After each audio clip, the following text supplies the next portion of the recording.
কি টাপু টাপু টাপু টাপুটা আবার কি?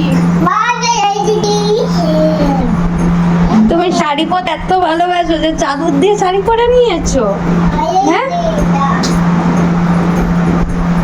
মাথায় ঘোমটা দাও, মাথায় ঘোমটা দাও।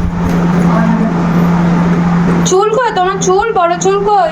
ওইটা মাথায় দাও। একটা ফ্লাইং কিস দাও। এই হাত দিয়ে দাও, এই হাত দিয়ে। চাদরে ঢুকে গেছে, এই হাত দিয়ে ফ্লাইং কিস দাও। একটু পিপিকে বলে দাও তো, চুপ করে দাও, চুপ করে দাও তো। পিপিকে একটু চুপ করে দাও। চুপ। হাতটা বেরোচ্ছে।